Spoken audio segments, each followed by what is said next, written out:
Hello everyone. This video got delayed a couple of days on account of excessive amount of bitching. That's a good way of starting a video. So, as I'm guessing from the title, you have picked up that this is going to be a, in theory, brief discussion on hobby elitism. So, I'm just going to start off with saying it is okay to be passionate about your hobby. That is more than fine. In fact, I encourage you to be passionate about your hobby. But let's start talking about the bad things. Okay, so how am I going to define hobby elitism? So I define it as basically telling other people how you think they are hobbying is wrong and they should be doing it in very specific ways and they need to agree with your point of view because you are basically the one true Scotsman. That's a very roundabout way of putting it. I think we can all agree that that is pretty simple and pretty effective definition of the term hobby elitism. Now, I'm going to just say what I think is acceptable in hobby elitism, and I want you to see if you guys agree with me on this. What I personally think is acceptable when you are very passionate about your hobby is giving people suggestions on how to improve, how to basically improve, how to do better, how to make suggestions on how to improve their strategy, painting tips, just basically knowing that I don't want to say you know that you're better than them, but you can tell the difference between an experienced painter, for example, and a fresh starter, that there are things that they've been told. That person is definitely better, and they can make suggestions, so long as, it's asked for. Don't just walk into your local GW and go, "Oi, mate, have you done 2 thin coats?" Doing like that, that's no. But if they're like, if you've placed your models down and you're working on it and someone looks and goes, "This guy looks better than me, I'm going to ask him for some help," and you give him the help, that is a form of hobby professionalism that's pretty good. When it goes into professionalism and elitism is when it starts going to, ugh. Okay, so elitism would be like, well, that example is just you just randomly walking in telling people what they're doing is wrong, or that their army list sucks and they should play this instead because that's the meta, or they feel like that the lore for something is bad or terrible and they think it shouldn't be a part of the thing because that is not how it should be done.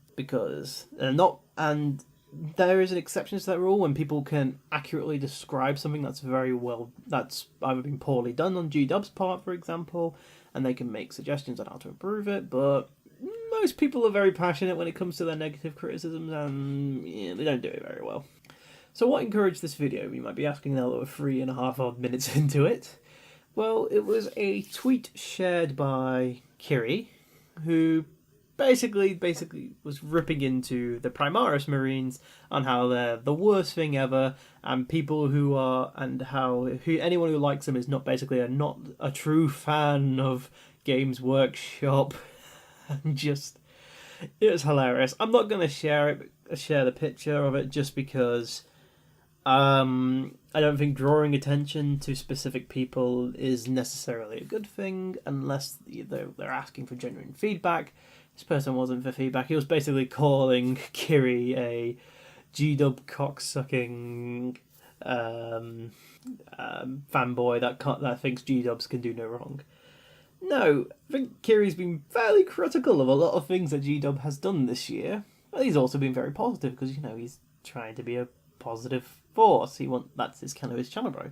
If you want, people that will give very constructive criticism, there's a lot better people you can go to for that kind of regular content, such as Maka from the Outer Circle. He's normally he's been less vocal about it recently because he's trying to change his channel, but he's very critical, and I think 80% of the time he explains it in a very well thought out manner and tries to be in his typical, not aggro, but very sarcastic kind of way. Kiri's more of a, this is what I like kind of thing, because he doesn't want to talk about the things that he doesn't like, because, we have only so much time on this world, and we want to do what makes us happy. And what makes him happy is talking about the things he likes, that's for him to do. But I want to talk more about this hobby elitism, because I see it so often, and it's kind of just, it's insulting, really. because this is what drives people away from a hobby like this. This is a very niche hobby. We're not a mainstream hobby by any stretch of the imagination. You're not going to walk into, let's say, your local school, for example, if you're still in school, and if you go, does anyone here play Warhammer? I bet you'll be lucky if one person does it.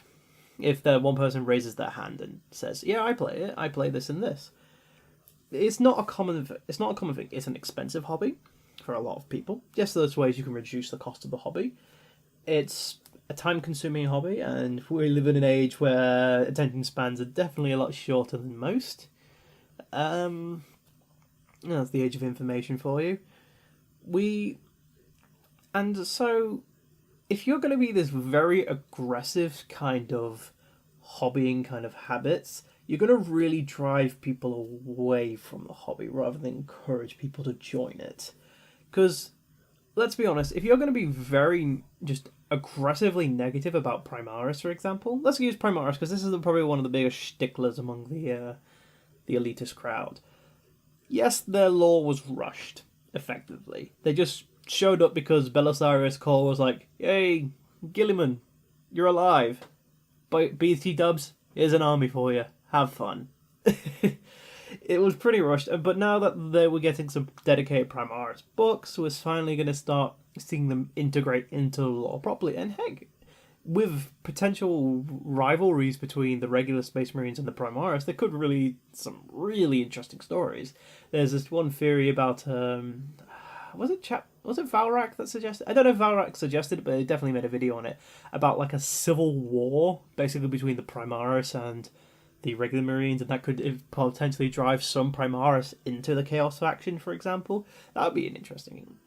But a lot of people just think, nope, the Primaris are done bad, they don't deserve to be in the game, get lost. Well, I say a lot of people, they're a very vocal group of people, because let's be honest, if the Primaris weren't doing extraordinarily well, they wouldn't be constantly releasing more and more Primaris stuff for the range. We've had 9 Primaris Lieutenants, for God's sakes.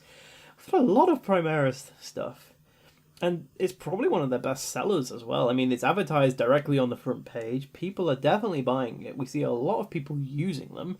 I mean, you don't see the tournament level people using it because, well, they have to use the broken stuff or they're not going to win tournaments. We all know.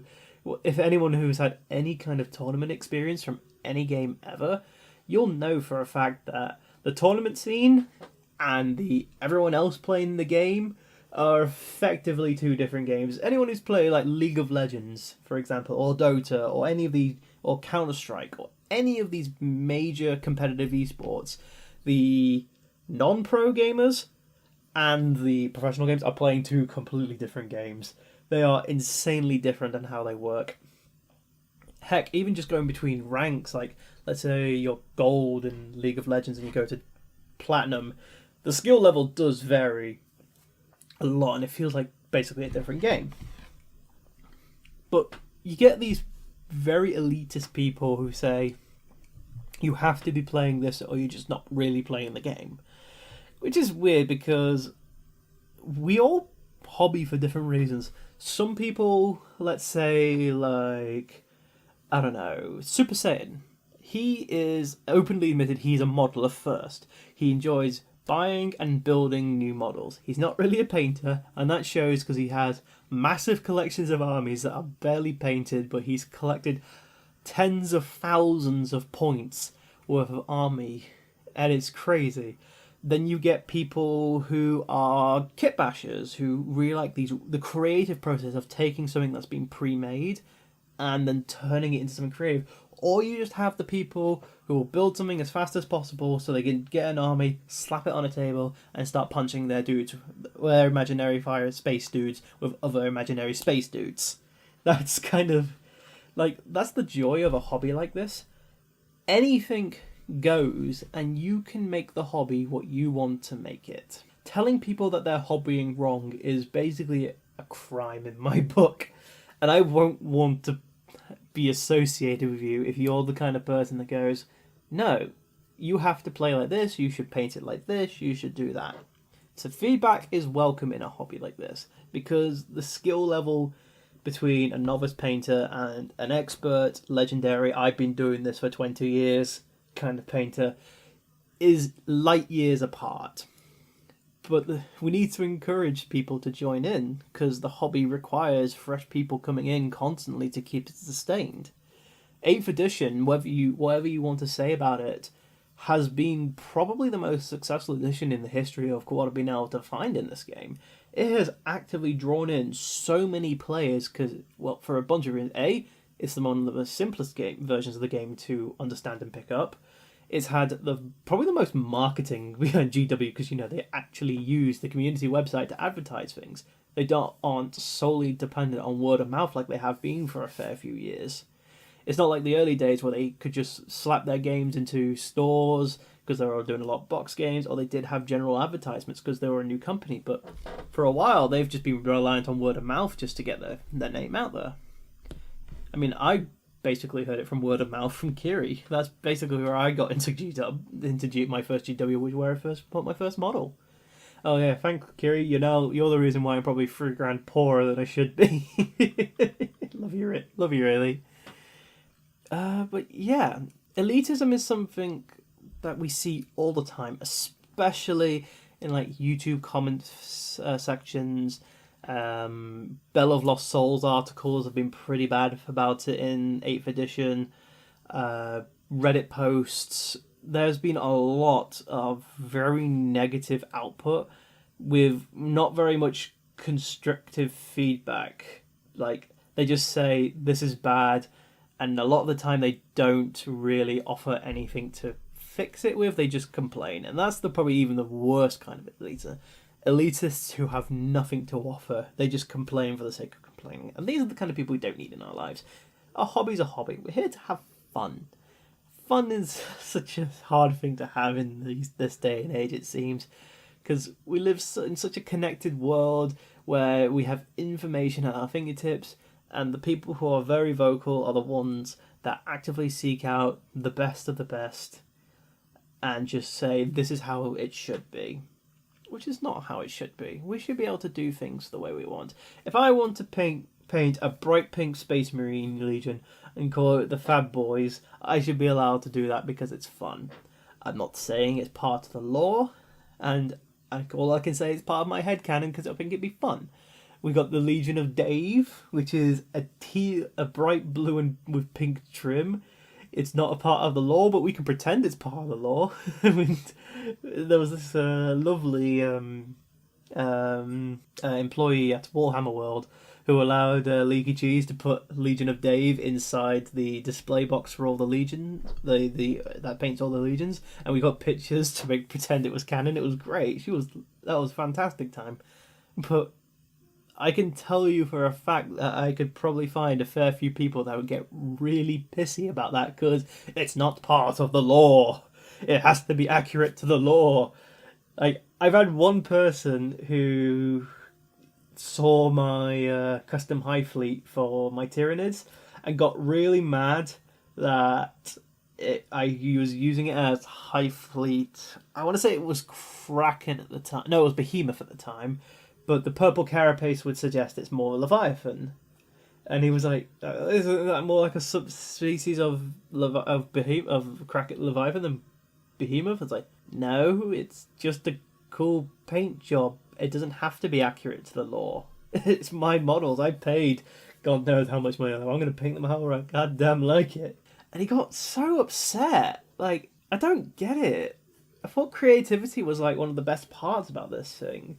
I guess some people just are so devoted. I understand this game has been out for... It's been so long. It's got to be like 25 to 30 something years now at this point. Maybe even longer. I don't actually know the release date. I'll have to check that out after I finish recording this segment. But we have a lot of these elitists, they have to understand not everyone was here from the start. Not everyone might have as deep of an appreciation for the lore, the history, everything that's happened in this hobby. And that is okay, because some of us weren't even alive when this game began. And as much as I'd like to say some of us would have liked to have gone back by then, probably not a lot of us would have enjoyed it. Not very many people enjoy metal miniatures. Not many people enjoyed the Finecast days, for example. We're still complaining about Finecast now because they won't update the models. Half of the sodding Eldar line is still Finecast, and it sucks. But we can only just leave our suggestions for our GW overlords and just press forward. Buy what you want to buy. Speak with your wallet.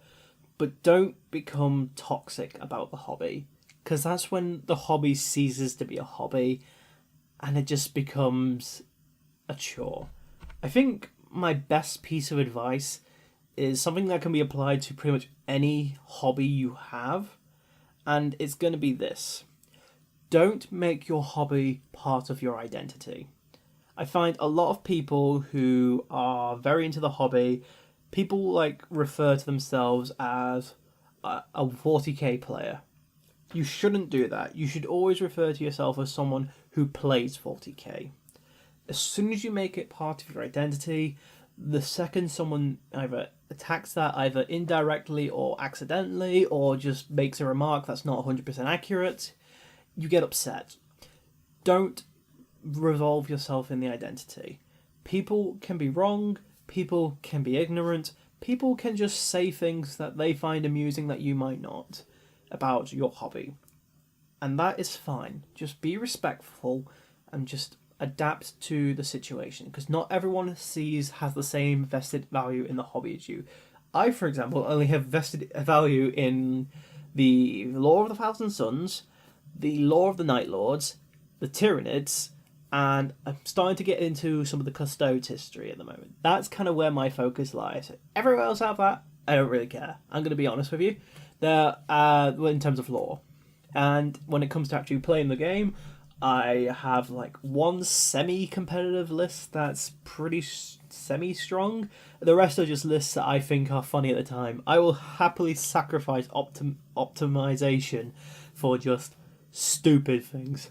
For example, I played a game against my friend and I was playing my Tyranids, and I could have had about 2 more 30-man squads of infantry, which would have been so much better because I would have better objective control, better coverage and screening. I could have protected my higher impact units with just all these bodies. I could have much more fire output, but I decided to add another Trigon into the mix because I wanted things to pop up out of the ground and start slashing people, because that's fun. And that's something that, like I said, fun is so important. Remember that this is why you hobby, because you enjoy it. Don't be negative. Don't let the hobby become your identity, because that's when you start not only getting yourself hurt, you start hurting other people within the hobby and you push them away. So, thanks everybody for watching this week's ramble. I got 2 done in a week, so it's not awful, but I definitely delayed this video because I was kind of complaining a lot. Anywho, and now we go into the community spotlight of the week. Last week we had Kiri, because he was the guy that got me into 40k. And this one, I think, will go to the person that got me really into this community as a whole. And that would have to be Debbie Forster. She is an amazing painter. She's mainly a Twitter person, so if you're on YouTube, go onto Twitter and follow her if you're not. Basically, if she doesn't, I haven't really directly told her this, so if she sees this, hi. Basically, for me, I suffer from very bad anxiety, especially when meeting new people. So when you find someone that you just interactive really well, it makes you really encouraged to want to speak a lot more within the community. And Debbie, I think, was the first person that I spoke to in the Warhammer community on Twitter that basically was really encouraging to speak to, very good at responding. Well, most of the time she's a teacher, so she has a lot of things to get done. And it's just that really built up my confidence to speak more to more and more people in the community. And now I'm not even going to say I'm well known. I've got 400 followers, but then again, I get a lot of people interacting with me. I interact with them. I guess I'll call myself a semi-known figure. I don't know if that sounds narcissistic or not. I'm sorry. It's kind of hard to say. People seem to tag me in stuff randomly. There you go. I'm like the person you tag memes in. I get tagged in a few memes on Twitter and it's great. But Debbie was probably the first person I really spoke to. She's lovely. She's wonderful. She's really fun to speak to. She is a super amazing painter, like ridiculously good. So much talent. And I hope she gets the commission started off because and she knows I want to get a commission from her, and I really wanted to commission an Arimon, and it'll be absolutely amazing, and I'll love it. So yeah, that's my spotlight. Follow her on Twitter. She also has a blog, which I will try to put in the description if I remember. I apologise if I don't. Someone yell at me in the comments if I don't. And other than that, thank you very much for watching. It's been nice to make a second video. And again, sorry for the delay. I got really ranty in like the first 3 takes of this video because I got so... Look, elitism bothers me, and that's why I wanted to make a ramble video on it. I also need like a name for this series. I was thinking of the Adpetus Ramblus, but I don't know if that's taken out. I know Adpetus Podcast this is taken, and it's also a very good podcast. But Adpetus Ramblus, that might be a fun one. I'll have to see if someone's already nicked that. Okay then. Thank you everyone for watching. Bye bye.